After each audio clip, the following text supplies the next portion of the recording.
Épreuve orale collective. Vous allez écouter plusieurs documents. Avant chaque écoute, vous entendez le son suivant. Pour répondre aux questions, cochez la bonne réponse. Vous allez écouter 2 fois un document. Vous écoutez une émission à la radio. Lisez les questions. Écoutez le document, puis répondez.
Ça sert à quoi de dire des choses fausses dans les journaux?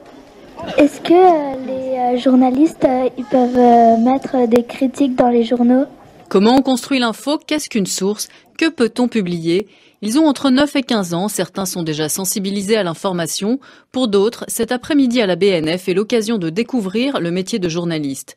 Grégoire, 9 ans, est en CM1. Son groupe a travaillé sur une mise en situation. Un enfant avait mangé un biscuit d'une marque et qu'il avait eu une indigestion et donc on s'était mis dans la peau d'un journaliste et on devait savoir si on devait publier l'article ou pas. Il y en avait qui disaient que c'était trop personnel pour qu'on le publie et d'autres qui disaient qu'il fallait informer les gens. Finalement, vous avez décidé de publier ou pas alors? Mais d'abord, bien sûr, de vérifier toutes les informations, illustrer le scoop. Éduquer les enfants aux médias et à l'information, c'est avant tout leur apprendre la liberté de penser, mais aussi leur permettre de développer leur esprit critique, notamment sur la question liée à la théorie du complot. Pour Jean-Marc Mériot, directeur général du Clémy, c'est l'un des principaux enjeux de ce rendez-vous annuel. Et on voit aussi le travail qu'on est en train de faire sur le complotisme. Des fois, je les trouve pas assez critiques par rapport à ce qu'ils peuvent entendre ailleurs qui ne viennent pas spécialement des médias. Donc notre rôle à nous aussi, c'est de dire il faut être critique partout, tout le temps.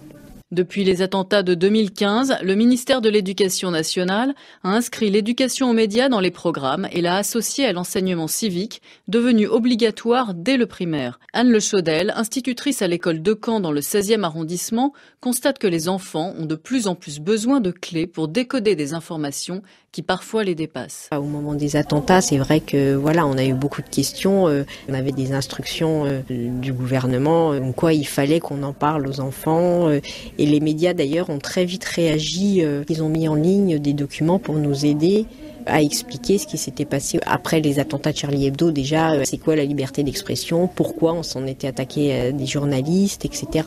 Les questions des enfants appellent des réponses précises. Tous les journalistes, ils ont les mêmes principes, les mêmes lois dans tous les pays. Les journalistes qui travaillent sous une dictature, ils ont intérêt à faire très très attention à ce qu'ils disent. Ils risquent d'être mis en prison, ils risquent d'être torturés, ils risquent d'être tués.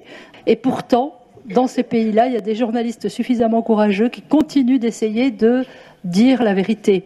Cette année, plus de 1800 médias prennent part à l'opération. Pendant tout le mois de mars, des journalistes et des dessinateurs iront à la rencontre des élèves partout en France.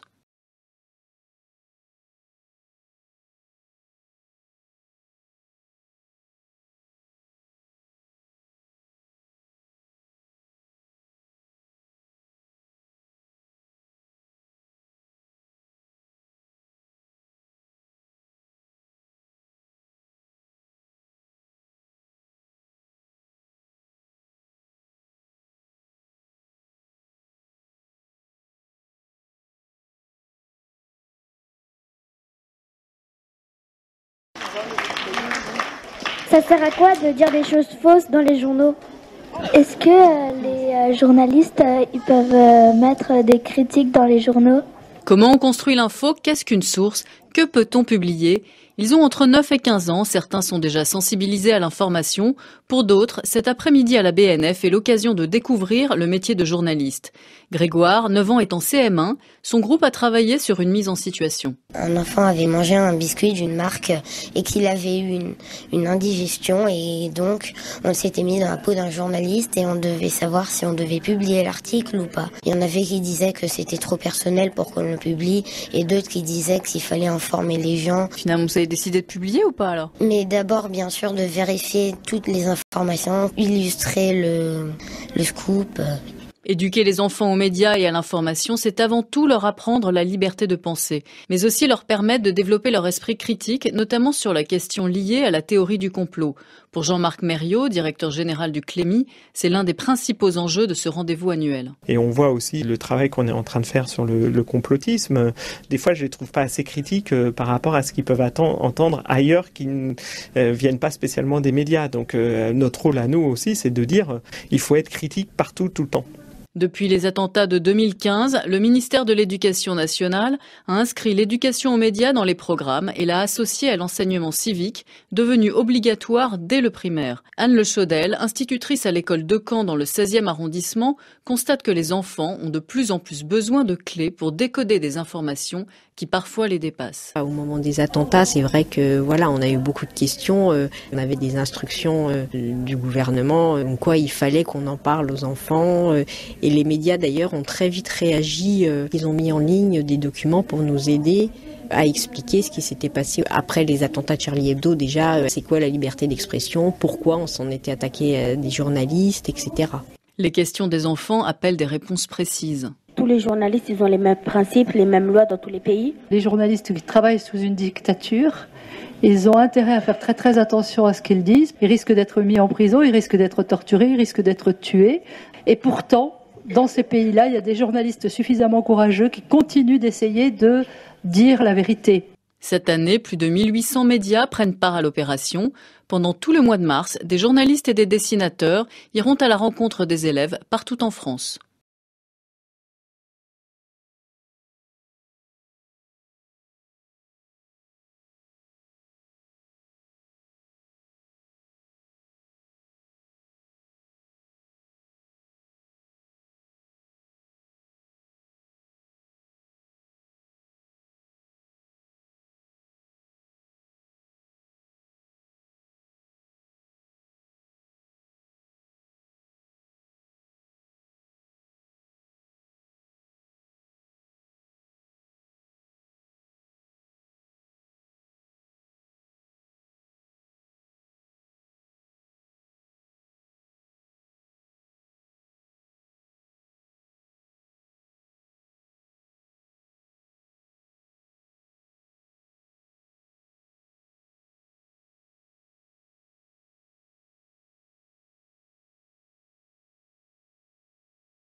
Ça sert à quoi de dire des choses fausses dans les journaux ? Est-ce que les journalistes ils peuvent mettre des critiques dans les journaux ? Comment on construit l'info ? Qu'est-ce qu'une source ? Que peut-on publier ? Ils ont entre 9 et 15 ans, certains sont déjà sensibilisés à l'information. Pour d'autres, cet après-midi à la BNF est l'occasion de découvrir le métier de journaliste. Grégoire, 9 ans, est en CM1. Son groupe a travaillé sur une mise en situation. Un enfant avait mangé un biscuit d'une marque et qu'il avait eu une indigestion et donc on s'était mis dans la peau d'un journaliste et on devait savoir si on devait publier l'article ou pas. Il y en avait qui disaient que c'était trop personnel pour qu'on le publie et d'autres qui disaient qu'il fallait informer les gens. Finalement, vous avez décidé de publier ou pas alors ? Mais d'abord, bien sûr, de vérifier toutes les informations, illustrer le scoop. Éduquer les enfants aux médias et à l'information, c'est avant tout leur apprendre la liberté de penser, mais aussi leur permettre de développer leur esprit critique, notamment sur la question liée à la théorie du complot. Pour Jean-Marc Mériot, directeur général du CLEMI, c'est l'un des principaux enjeux de ce rendez-vous annuel. Et on voit aussi le travail qu'on est en train de faire sur le complotisme. Des fois, je les trouve pas assez critiques par rapport à ce qu'ils peuvent entendre ailleurs qui ne viennent pas spécialement des médias. Donc notre rôle à nous aussi, c'est de dire il faut être critique partout, tout le temps. Depuis les attentats de 2015, le ministère de l'Éducation nationale a inscrit l'éducation aux médias dans les programmes et l'a associée à l'enseignement civique, devenu obligatoire dès le primaire. Anne Le Chaudel, institutrice à l'école de Caen dans le 16e arrondissement, constate que les enfants ont de plus en plus besoin de clés pour décoder des informations qui parfois les dépassent. Au moment des attentats, c'est vrai que voilà, on a eu beaucoup de questions. On avait des instructions du gouvernement, comme quoi il fallait qu'on en parle aux enfants. Et les médias d'ailleurs ont très vite réagi. Ils ont mis en ligne des documents pour nous aider à expliquer ce qui s'était passé après les attentats de Charlie Hebdo. Déjà, c'est quoi la liberté d'expression, pourquoi on s'en était attaqué à des journalistes, etc. Les questions des enfants appellent des réponses précises. Tous les journalistes, ils ont les mêmes principes, les mêmes lois dans tous les pays. Les journalistes qui travaillent sous une dictature, ils ont intérêt à faire très très attention à ce qu'ils disent. Ils risquent d'être mis en prison, ils risquent d'être torturés, ils risquent d'être tués. Et pourtant, dans ces pays-là, il y a des journalistes suffisamment courageux qui continuent d'essayer de dire la vérité.